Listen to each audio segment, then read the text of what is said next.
Hey everybody, welcome to Dave TV for the 27th of November 2015. How y'all doing, everybody? Just doing one of my little hikes here on a day after Thanksgiving. Working off all that turkey calorie crap. I had a good time yesterday, hung out with my sister and my nephew and his wife and the baby and some other relatives and had a very nice time. But as we do on Thanksgiving, we always eat too much. It's okay, you know? If overeating is a rare occasion, but it does occasionally happen, that's fine. If you're overeating all the time and you're waddling around and you're carrying 100 extra pounds and you're only 57 years old, then you're in trouble. Anyway, how y'all doing, everybody? I don't know what I'm doing. I'm blathering like an idiot. So anyway, I'm like thinking, it's Thanksgiving. What am I thankful for on the Washington radio dial? And there's not a lot. I mean, music-wise, I hardly listen to any music radio anymore, you know? I love music. I have a huge music collection, but most of my music is like progressive alternative rock from the 80s and 90s, and I don't hear a lot of that on the radio. DC 101 will occasionally play something, occasionally hear something on Big, but most of the stuff isn't that, I don't hear that much, you know. And even if you listen to alt rockers today, you know, which we don't really, I guess we could call DC 101 that, you know, you don't hear a lot of the music I like. It's more of the classic stuff. And, you know, being an older but in great shape guy, I guess that's to be expected. So I'm getting most of my music from online sources, from YouTube, from my massive collection of CDs, and I don't really listen to radio much for music. So mainly it's talk, and I basically listen to 3 stations: WAMU, MAL, and TOP. Today I want to focus on TOP. How to fix WTOP. But wait, you're saying WTOP doesn't need to be fixed. It's got great ratings, it's making tons of revenue, it's one of the top revenue stations in the whole friggin' world. What's there to fix about WTOP? Well, let's pull back and look at the bigger picture. Hubbard Radio here in Washington, which owns WTOP, okay? Hubbard basically has one station. They have their cluster in Washington is one station, WTOP All Newser, and it makes enough money so that it actually rivals Clear Channel or CBS, which have 4 or 5 stations in the market. So that's how powerful TOP is. Now they do have something called Federal News Radio, which is on 1500 AM, which is a 50,000 watt signal. It's got a goofy antenna pattern, but nobody listens to it. It never shows up in the ratings. I did the top 40 stations. The top 40 stations in the Washington market last week or last month for November. And I'm getting stations like WGRQ in Fredericksburg and Key 103 in Frederick and, little Baltimore stations. And I'm going down to 40, 41, 42 in the ratings. And I still don't see WFED even listed. I mean, so it's just, it does niche market to some people in the Fed government, but why are you wasting a 50,000 watt signal that's covering up and down the East Coast to niche market to the federal government? It doesn't make any sense. It's not a good fit. You could do Federal News Radio online. You really don't even need radio for that. So, well, how do you fix this cluster, this Hubbard cluster? I mean, they should be having more stations. They should be a mega cluster, instead of just one major station. What do you do about that? I'm going to call it the Hubbard 4 plan for Washington. The 4 plan, okay? One big newsroom, and they do have a nice newsroom. As many people have told me, it's one of the best radio newsroom, maybe the biggest local radio newsroom in the whole country. 4 stations coming out of one newsroom, okay? That's what they need to do at WTOP Hubbard here in Washington. They already got WTOP. Full-time all-newser, does great ratings. Even though I am a little bit perturbed by WTOP sometimes. It sounds a little overly friendly, a little youth-oriented. I'd really rather it sounded more newsy and more official, but I understand what they're doing. They're trying to get younger folks to listen, you know, and I'm kind of at the far upper end of the demographic, and I can understand what they're doing. So they're not really trying to appeal to me, you know, a stunning journalist. Schmurtalist. They're not really appealing to me. They're appealing to younger ears, and they realize that the way to do that... Oh, what is that? Aw, a dead animal. They're trying to appeal to younger ears, so I can understand that. So I'm not going to criticize WTOP, although I do find it kind of annoying. I do find the fact that they keep mentioning NBC4 every 5 minutes drives me up the wall. NBC4, NBC4, NBC4, NBC4. You know, that's their partner, their news partner.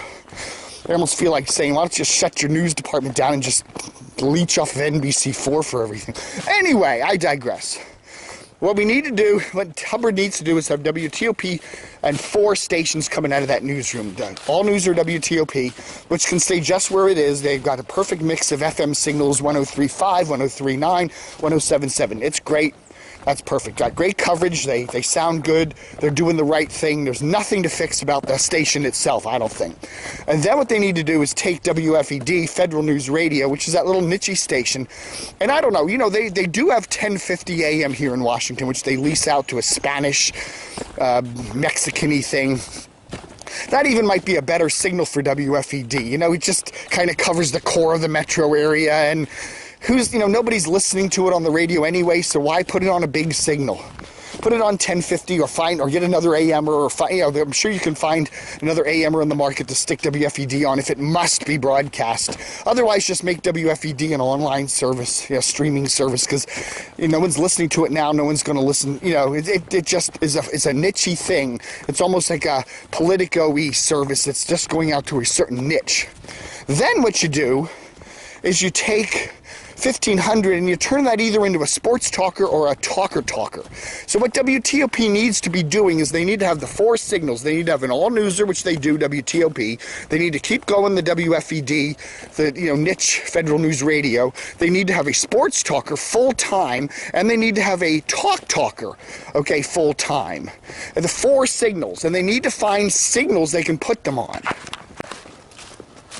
Okay, so Hubbard here in Washington has a lot of little funny signals. They got 103.5, they got 103.9 in Frederick, they got 107.7 in the Warrenton, Manassas area for WTOP. They also got 820 AM, which they run the gamut on up in the Frederick area. They've got 1500 in Wheaton, which is 50,000 watt mega station. Of course, nobody's listening to AM anymore. They got that little funny 1050 signal. They got a bunch of little... like, what is it, 104.5 out in the Sterling area, little low power things, which they also relay the gamut on. They've got some other signals. They could buy a few lower other signals just to kind of pad things out, but they need to develop 4 streams, okay? They got WTOP All Newser, they got WFED. They need to now work on developing a full-time sports talker.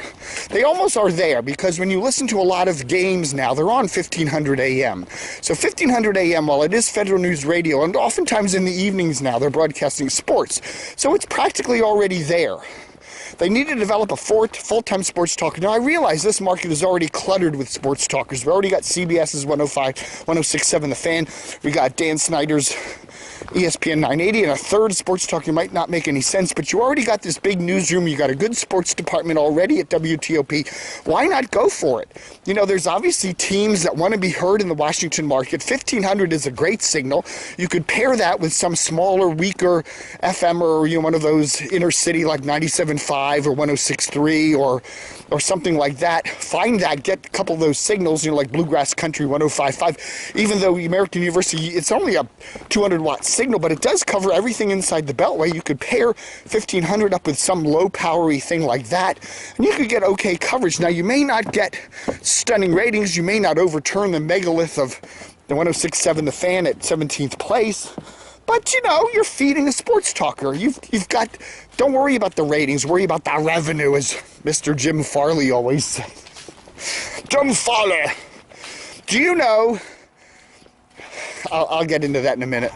And then WTOP and Hubbard need to also start a talker. Now, they did that a couple years ago with 3WT, which was on 1500 and 107.7, which was a good idea, but they didn't let it play out and last long enough. But they really do need to do that. And then get those 4 signals going, at least 4 streams going, and then figure out a way to get them all broadcast or streamed and publicized. You got to have 4, that's 4 signals now you're making money with. And, you know, think creatively out of the box, because here in Washington, signals are hard to come by. And, you know, pardon me. You know, they're hard to come by. So that's what I would do. I would get those full-time 4 signals up right away. You know, you could even brand them with WTOP. Call it WTOP's main all-news signal, just WTOP News. Call it WTOP Sports and WTOP Talk. And then have 3 distinct streams going. And then Federal News Radio. Or you could just brand that WTOP Federal. You could take WTOP from being an extraordinarily successful station and to become a monster megalith. You know? Now, I don't know if Hubbard's going to do that. Probably not, because the little money men bean counters, you know, over there in St. Paul, Minnesota, they're going, you know, we've got a lot of that. We bought a lot of stations all over in goofy places out west and whatever. I'm not doing my Minnesota. I should do my Minnesota accent. But we bought a lot of stations all over the country. Ooh. I can't do that. Anyway, so the money that's WTOP is generating ain't going to D.C. to continue to build out the cluster. It's going to St. Paul. So that's the problem, and that's the problem with corporate radio. You know, the money, the TOP is the vacuum cleaner. It's sucking up the money, and it's sending the money to St. Paul to bail out a radio company, like most radio companies these days, which are in a ton of debt. You know, they got to impress the Wall Street gurus with growth, growth, growth at the point of, you know, well, we don't have the money to grow. Well, credit, grow, grow, grow. We got to grow, grow, grow until the point where the company's on the verge of collapse. And then you collapse, and then everybody picks up the pieces. That's kind of the corporate radio life cycle these days. You see Cumulus doing that right now. So anyway, 4 signals for WTOP. 4 streams. Get them up. Get them going. Here's an interesting thing. A little Star Wars factoid. How about Star Wars, the WTOP edition? We have Jim Farley, who is the retired Grand Lord. He is the retired Grand Lord of WTOP. Basically helped build that station into the megalopolis that it is now. He's the Darth Vader character. Darth Folly. His name is Darth Folly. And then he walks up to Joel Oxley, who's the current head of the cluster, the Hubbard cluster here in D.C., and goes, Joel, I am your father, Joel. Ah, bum, bum, bum, bum. That's right. I am your father, Joel. Oh, my God. So anyway, that's, I don't know, it's a little Star Wars kind of a take on the WTOP thing. Yeah. I'm sorry. Forgive me. So anyway, thanks for watching Dave TV for the 27th of November 2015. I hope you all had a wonderful Thanksgiving. So check out, just let my WTOP musings ruminate in your brain. And, you know, I'm right. You know I'm right. Deep down, you know, I'm wandering in this woods here. And I've been talking so much that I don't know where I am. I've been, like, so busy talking to you that I really haven't been paying attention to where I've been going. Oh, no. I'm lost. I'm lost in the woods. And there's a bear coming after me. Oh. There's Paul McNell in a bear suit coming after me. But I do have to say, can you imagine this? The day after Thanksgiving, the 27th of November, and it's pushing 60 degrees out here. How about that? Is a Capital Weather Goons gonna hype that one? Anyway, thanks for watching Dave TV. Book 'em, Dano.